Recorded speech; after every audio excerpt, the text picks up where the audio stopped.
Thank you. Honorable Member Sri Jayadev Galla. Thank you, sir. Sir, since I have very little time, I'm going to start with a few issues of my parliamentary constituency in Guntur, then I'll get on to a few of the other general topics. Sir, the first one is Dugirala and Kolipara mandals in my Guntur parliamentary constituency are well known for turmeric production. Every year, the market yard in Dugirala receives 5 lakh turmeric bags, and turmeric is a source of direct income for 50,000 farmers in Andhra Pradesh. The most important component of turmeric is curcumin. The higher the curcumin, the better is the quality, and the farmer will get good price for that. The best quality turmeric will have 5 to 6% curcumin, but the turmeric grown in Dugirala and Kolipara contains about 2 to 3%.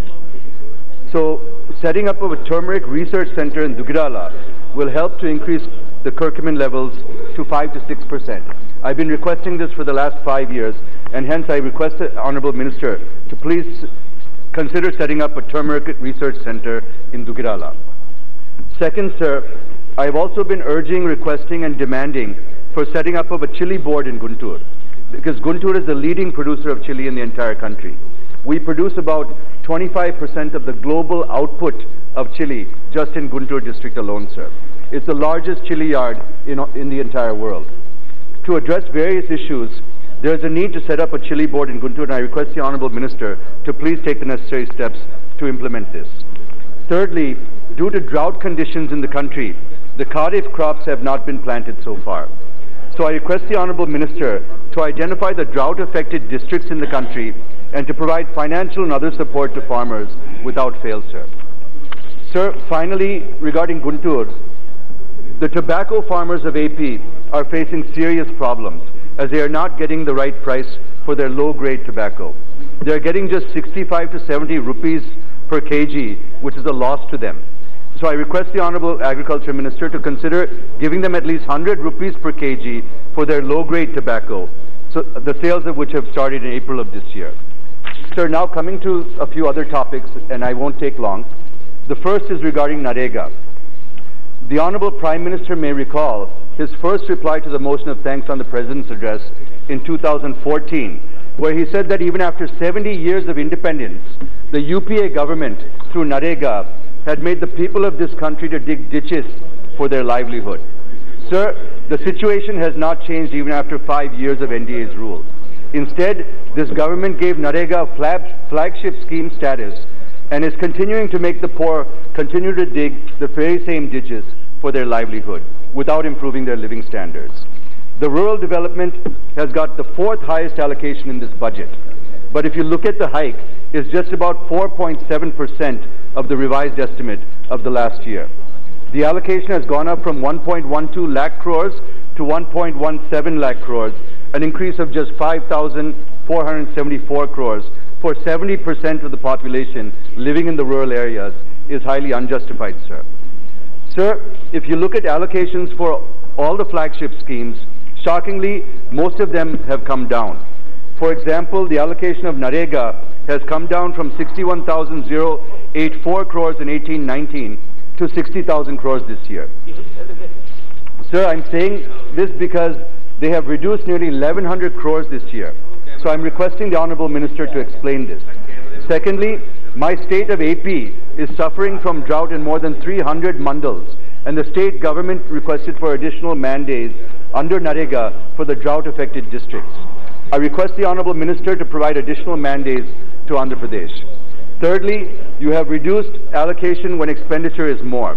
Sir, the expenditure on Narega was 125% of budget in 16-17, 115% in 17-18, and 111% in 18-19. So reducing the allocation by the Finance Minister is not justified.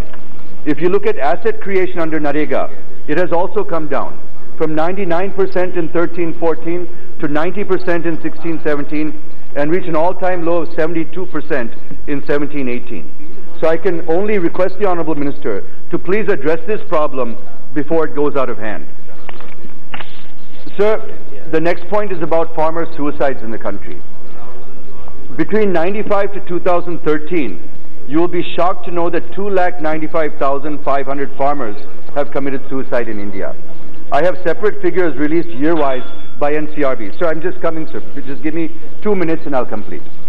Sir, Only 2 minutes. from 2012 to 2016, there's roughly about 12,000 farmers who are committing suicide every year. Data on farmer suicide has not been published after 2016, sir. This clearly indicates that farmer suicides are unabated, and that may be the reason why the government is not publishing data for the last 3 years. Sir, a new trend has started of giving money to farmers in 2 to 3 installments, be it the PM Kisan scheme or schemes launched by various states. For the PM Kisan scheme, 75,000 crores or 57% of the agriculture budget has been allocated for this scheme. But the amount received by each farmer, irrespective of the area of land owned by them, is 6,000 per year. Sir, there's about 1,200, that works out to about 12 crore beneficiaries.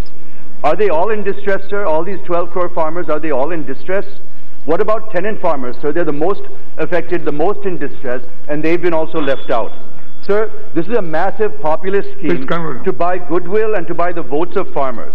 What will 6,000 for a farmer contemplating suicide do for him? Maybe he can go for a last round of drinks before he goes home and hangs himself, sir. Sir, I would like to ask, what is the research that was done before arriving at this figure?